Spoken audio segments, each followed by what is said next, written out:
السلام عليكم. أنا الحاج عامر المهدي منصور، حجاج عن المنطقة الجنوبية، وقالوا لنا موعد الطائرة الساعة 12. توكلت للمطار زي الحجاج وقال النية ماشي. السلام علیکم ورحمۃ اللہ وبرکاتہ. دوستو، سبحان اللہ، عامر المہدی منصور القذافی، کتنا بڑا نام ہے، لیکن اگر اس نام کی کہانی کو آپ سنیں تو اس نام کو آپ کبھی نہیں بھولیں گے. اس واقعے کو جب میں پہلی مرتبہ سنا تو مجھے لگا کہ کوئی فیک نیوز ہے، کیونکہ فیک نیوز کا زمانہ ہے. لیکن جب اس کی حقیقت کو جاننے کی کوشش کی، اس کی جانچ کی، پڑتال کی، تو پتہ چلا کہ یہ 100% صحیح خبر ہے. اور یہ بہت زیادہ پرانی خبر بھی نہیں ہے، بلکہ اسی مہینے 25 مئی 2025 ہی کا بات ہے. کہتے ہیں جب کوئی بندہ کسی کام کا دل سے ارادہ کرتا ہے اور اللہ تبارک و تعالیٰ پر یقین اور بھروسہ کرتا ہے تو پوری دنیا مل کر اس کو اس کام سے نہیں روک سکتا ہے. کچھ اسی طرح کا واقعہ عامر القذافی کے ساتھ بھی ہوا. عامر القذافی لیبیا کا رہنے والا شخص ہے. یہ 25 مئی کو حج کے ارادے سے ایئرپورٹ کے اندر پہنچا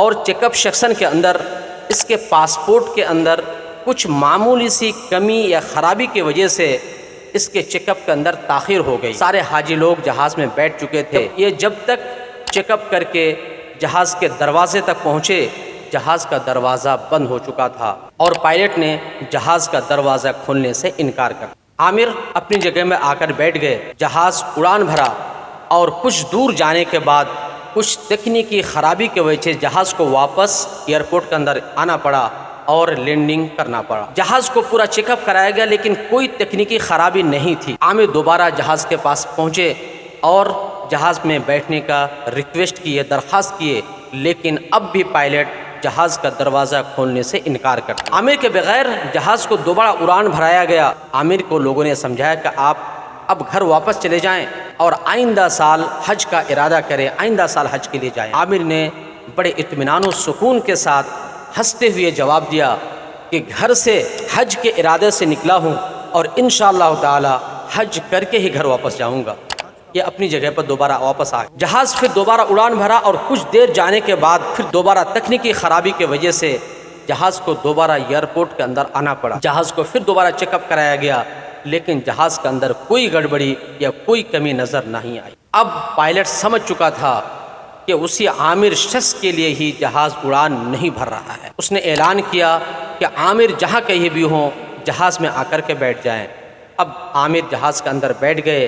اب دوبارہ جہاز کو اڑان بھرایا گیا اور یہ جہاز منزل مقصود صحیح سالم پہنچ گئے. السلام عليكم. أنا الحاج عامر المهدي منصور، حجاج عن المنطقة الجنوبية، وقالوا لنا موعد الطائرة الساعة 12. توكلت للمطار زي الحجاج وقال النية ماشي بيت الله إن شاء الله. أول ما جيت المطار ولا الوفود الحجاج تجي المطار ويستقبلوا فيهم استقبال تبارك الله، اللهم صل على النبي. خلاص جيت في الأخير إني في المطار محسوب آخر مجموعة، وإن جيت خذيت زواجي قال لي عندك مشكلة أمنية في الزواج لكن بسيطة تنحلها لك. الحجاج الآخرين كملوا لهم إجراءاتهم وركبوا في الطائرة. الكابتن قال نطلع ما بنستنى، خلاص سكر باب الطائرة وطلع. جاني بتاع المدير الامن المطار قال لي لو ان شاء الله غالب ان شاء الله ما يقسمت لي. قلت ان شاء الله الطائره ما تطير توجي تي ماشي بيت الله ناوي النيه. خلاص ردوا قال الطائره عطل. كلموا كابتن افتح السلوم بتاع الطائره خلي السلوم يجي يرفع الحاج اللي قاعد. قال ماني فاتح الطائره محركها والع.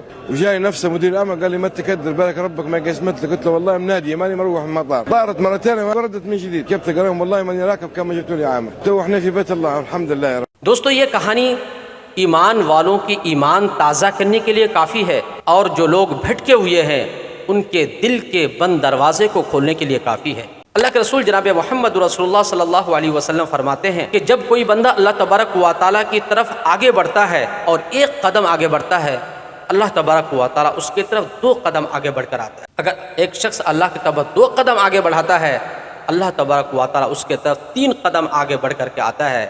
اگر کوئی شخص اللہ کی طرف چل کے جاتا ہے، اللہ تبارک و تعالیٰ اس کے طرف دوڑ کے آتا ہے.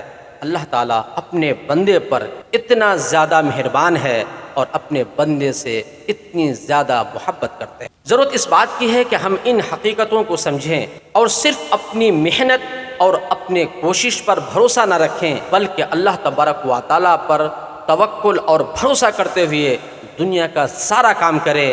انشاءاللہ تبارک و تعالیٰ آپ کے ہر کام اور آپ کے ہر خواہش اللہ تبارک و تعالیٰ ضرور پوری کرے. اللہ سے دعا ہے الہ العالمین ہم لوگوں کو اس حقیقت کو سمجھنے کی توفیق عطا فرما. آمین یا رب العالمین. والسلام علیکم ورحمۃ اللہ وبرکاتہ.